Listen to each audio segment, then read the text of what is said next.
उपद्रव वाले भाव से न करें। तो केजरीवाल माने उपद्रव, इसमें कहीं कोई किंतु परंतु की बात नहीं। स्वाति मालीवाल के साथ पिटाई हुई और पुलिस ने सीसीटीवी मांगा तो सीसीटीवी तक तो दिखाए नहीं।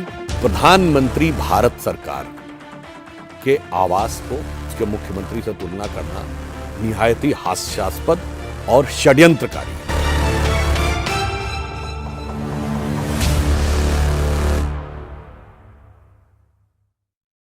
जनता को यह समझ में आया विपक्ष के लिए कि वो पैरवी तो झूठ की करता चला गया, लेकिन बस उसका चेहरा उतरता चला गया और रंगत समझ में आई, मगर आई देर से, कच्चा था बहुत रंग उतरता चला गया। तो बस ये हुआ और समझ में आता गया। लोग धर्म के भाव से करें, उपद्रव वाले भाव से न करें। तो अच्छा, मुझे लगता है कि तो केजरीवाल माने उपद्रव, इसमें कहीं कोई किंतु परंतु की बात नहीं है। देखिए ऐसा थोड़ी है कि उपद्रव। ये बताइए, अच्छा 2012 में शायद अक्टूबर के महीने में बिजली काट रहे थे। आज तक कोई आपको फॉर्मर चीफ मिनिस्टर याद है जो बिजली काटता हो?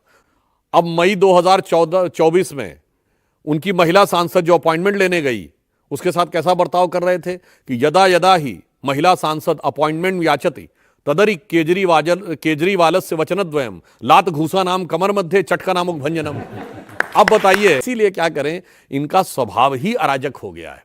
और अब ये जो शीश महल है, जो उनका विलासिता का स्मारक है, आम आदमी पार्टी के लिए मैं कहना चाहूंगा कि अब जो चेहरे से ही जाहिर है, छुपाएं कैसे, तेरी मर्जी के मुताबिक नजर आए कैसे, और घर सजाने का तसव्वुर हुआ बात की बात, अब तो मुश्किल है कि इस घर की हकीकत को छुपाएं कैसे। दिल्ली में 2 बार जनता ने आम आदमी पार्टी को समर्थन दिया और भारत के इतिहास का सबसे बड़ा बहुमत दिया। 70 में 67 सीटें आज तक किसी पार्टी को नहीं मिली, 70 में 62 सीटें मिली। मगर उसके बाद जो बदलाव देखा है, अब मैं एक छोटा सा उदाहरण दूं।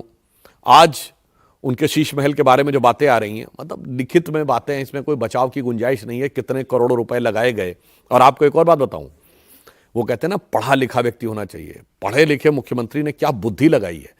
दिल्ली में एक फाइनेंशियल सर्विसेज रूल 2019 है, जो ये कहता है 10 करोड़ रुपए से ऊपर का अगर कोई भी खर्चा होगा तो वो कैबिनेट में जाएगा, यानी वो फाइल एलजी तक जाएगी।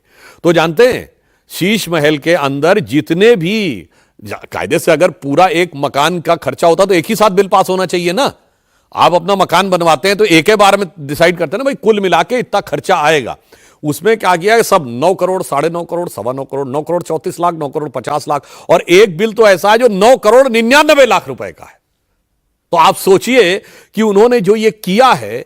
और उसके बाद याद करिए, 27 अक्टूबर 2013, कोई जाके देख ले, शाम 4:55 पे केजरीवाल जी का ट्वीट है। वो कहते हैं, शीला दीक्षित जी के आवास के बारे में, मैंने सुना है कि मुख्यमंत्री के आवास में 15 एसी लगे हैं। मैंने सुना है कि बाथरूम में भी एसी लगे हैं। कौन भरता है इसका बिल? और आगे जानते हैं उनका क्या वाक्य है, मेरा कलेजा कांप उठता है ये सोचकर कि जब दिल्ली की 40% जनता झुग्गी झोपड़ियों में रहती है तो कैसे कोई मुख्यमंत्री इतने आलीशान मकान में रह सकता है। और उसके बाद अगर आज आप उनका मकान देखें तो आपको पुराना कवि प्रदीप का वही गीत याद आएगा कि देख तेरे संसार की हालत क्या हो गई भगवान, कितना बदल गया इंसान। अंदर जाके बीजेपी वालों ने कहां देखा है स्विमिंग पूल उनके घर में, कहां देखा है 8 करोड़ का पर्दा, कहां देखिए टॉयलेट की सीट, हमको भी दिखाइए। देखिए, चुनाव आचार संहिता लगने से पहले तो उनके ही कंट्रोल में था, तब ले जाके दिखा देते।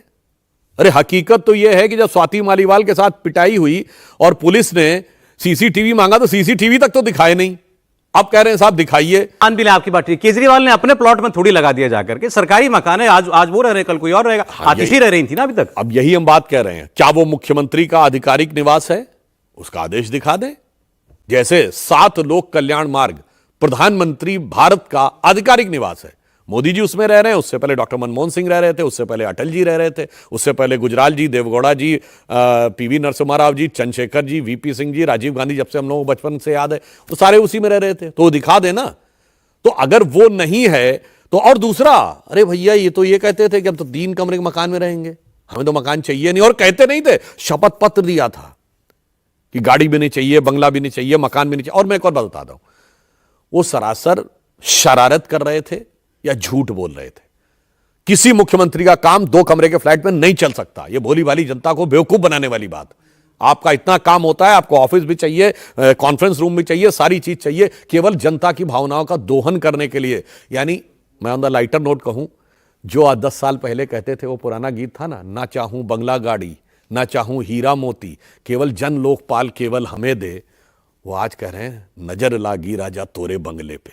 और ऐसी नजर लगी है कि सांसद भी कह रहा आप बंगले पे, समझ ही में नहीं आ अब रहा उनकी है। नजर लागी मोदी जी के बंगले पे। मोदी जी का बंगला दिखा, कह रहे खोलिए बंगला, हमको देखना है, इसमें 200 करोड़ का झूमर लगा है, इसमें कितने करोड़ का कालीन बिछा है, कौन से सोफे पे मोदी जी बैठते हैं, सब देखना है, दिखाइए जनता को। वैसे एक बात बताएं, आम आदमी पार्टी को गजब की जानकारी रहती है, अपना तो कुछ पता नहीं रहता, ना कल का पता ना पल का पता, और दुनिया भर का ज्ञान बगाड़ते रहते। हमें विश्वस्त सूत्रों से पता चला है सीबीआई रेड करने वाली है, हमें पता चला है कि ये गिरफ्तार होने वाला है, हमें पता चला है ये होने वाला है, और उनकी पार्टी में क्या होने वाला उनको पता ही नहीं रहता। मतलब अपना सीएम का बंगले का दिखा नहीं पा रहे हैं।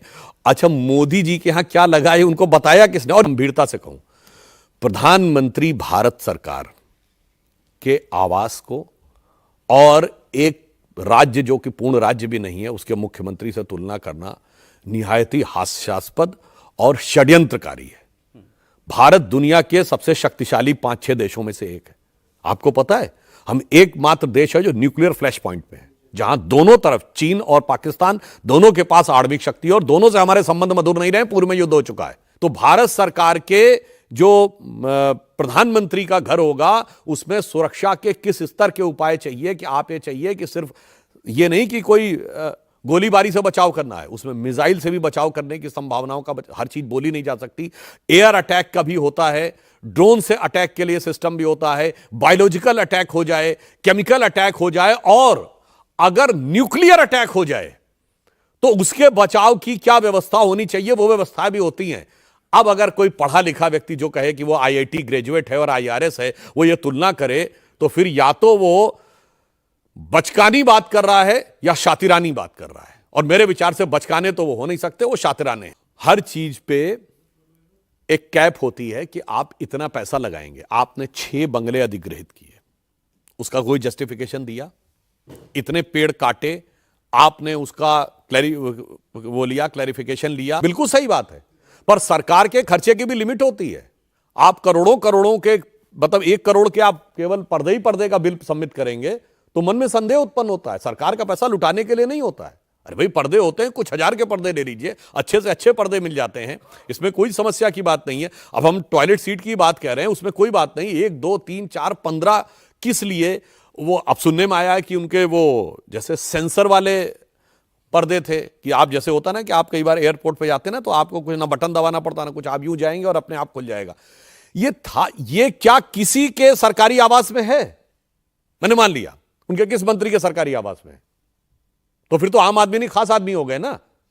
ठीक है, हमें मान सकते हैं मंत्रियों के बंगले में भी लगा रहता है, और जैसे आप हमारे यहां किसी मंत्री का चले, एक कैटेगरी है कि मंत्रियों के बंगले में सोफा रहेगा, ये रहेगा, वो रहेगा, और हमेशा से रहता रहा है।